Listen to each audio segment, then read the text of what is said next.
ഹിന്ദുവിൻ്റെ ഡൽഹിയിലെ ലേഖിക വിജയിതേനെ വിളിക്കുന്നു.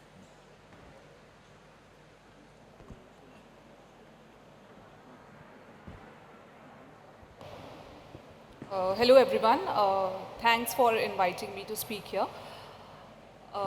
I'm here to speak on the role of media in democracy. I would like to start by saying that a vibrant and free media is directly proportional to a robust democracy. Democracy and journalism are intrinsically linked. I sincerely believe that India still has a free and vibrant media so far. There are hundreds of journalists in small towns and big cities who work hard to bring news to the people without any bias or prejudice. It is a different thing when they are labeled as pro or anti, depending on the likes and dislikes of the powers that be. What people in media say or write has consequences, sometimes dangerous ones. We recently saw the effect of one such reportage by a foreign publication. A passing line in one of their stories was converted into an FIR, and senior journalists Prabir Purkayastha and Amit Chakrabarti, the human resources head of the news portal NewsClick, were arrested and put behind bars under serious charges of terrorism. Scores of journalists were questioned, phones taken away. None of them have got the devices back so far. That is their bread and butter. We're living in peculiar times when journalists say they are proud of belonging to a particular religion or caste or community. Their Twitter bios or that on social media unabashedly reflects so. Journalism is public service. We are here to serve news without any embellishment or distortion. We have a huge responsibility on our shoulders. The ongoing ethnic violence in Manipur has brought to the fore the disturbing trend of reporting on ethnic lines. At least 175 people have been killed and thousands have been displaced since May 3.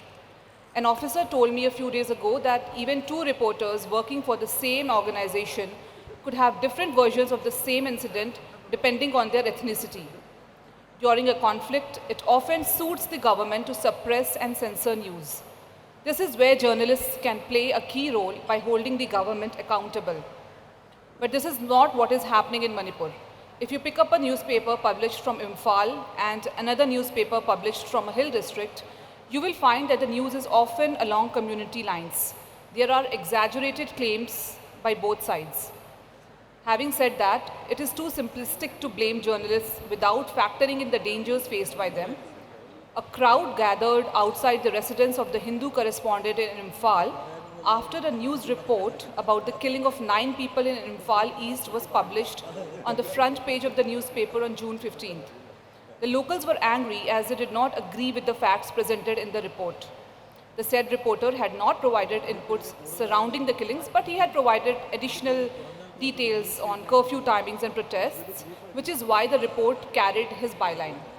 The report also carried my byline, as I had provided inputs about the killings after checking the veracity of information with multiple sources. Home Minister Amit Shah visited Manipur from May 29 to June 1. On the last day of his visit, he addressed a press conference in Imphal. It was quite telling that there was not a single journalist from the Hill District at the conference, for traveling to Imphal would have been a matter of life and death for them. Chief Minister N. Biren Singh did not accompany Mr. Shah when the Home Minister visited the Hill Districts. In the time and age of social media, it has become all the more imperative to sift and push information that has been verified and checked multiple times. The IT revolution has resulted in information overload, both in terms of volume and velocity that has not been seen before. The reach is also qualitatively different. In earlier times, people would often wait for newspapers the next morning or for the news bulletin through the public broadcaster. Today, news reaches you within minutes. But such fast delivery of news also has consequences, and many a times, truth or facts are the biggest casualty. With technology and democratization of the internet, also came the era of unsigned WhatsApp notes. Officials have found an easy way to escape accountability. A note lands on our phones and there is a race to break the news first. With so many television channels, newspapers, digital publications, the pressure is always there to not miss the news. We no longer have the luxury to pause or think. The pandemic exacerbated this trend. Information is our right. However, the pandemic was used by many government officers to further insulate them from providing any kind of information.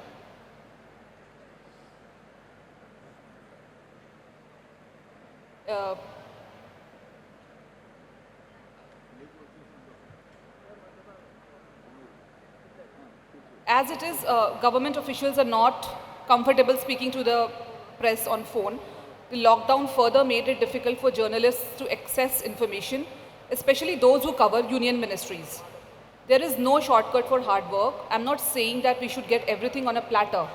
Several important legislations were rushed through the parliament, such as the Foreign Contribution Regulation Amendment Bill and even the 3 farm bills, but there was hardly any interaction with reporters explaining various facets of it. What is worrying is that this one-sided communication could become a permanent arrangement. I, for example, took the help of Right to Information Act to even fetch basic information. Ministries and governments are answerable to the people, and press is the medium. The old school rigor of checking information before it is served to the public is often being lost in this race to be the first to break the news. The reporter has to maneuver through the maze of information and disinformation, acting as a sieve. We write for our readers. She should not be cheated. Loyalty to readers aside, credibility of the byline also suffers if uncorroborated, planted information is published in her or his name. There can be legal repercussions too. News-hungry reporters are often tempted to publish uncorroborated, classified information. Unfortunately, many newsrooms often confuse access with good journalism. Access is required, it's a must. It is my responsibility and right as a reporter to ask questions to those in power. How one applies their mind and process the information is where the catch lies. As a media person, I may not be on the same page as the police or the administration or the security forces when it comes to sharing of information. It is my job to be critical and ask questions. Most times, as we have seen, especially on security-related beats, that information is always off the record. No one wants to risk their jobs or life by coming on record. It is understandable. But as journalists, it is our responsibility to see to it that we do not end up being tools for someone's propaganda. I stress on its importance as transparency is also essential to fix accountability. It is when there are attempts to hide facts, muzzle information, that it becomes a free-for-all. Administration or the police machinery are sometimes emboldened to take harsh steps such as blocking the internet or in extreme cases cut off all kinds of communication. We reporters are often faced with a situation where the temptation is high to instantly publish information that we think is important or cannot wait. No reporter wants to miss a story, but the aim is to always present accurate information to the reader. If we are not sure, we cannot go ahead with the story. Sometimes, though, the source is too important to ignore. There have been several instances of packets landing at newspaper offices containing confidential documents. Old school journalists always verify these documents before publishing the news.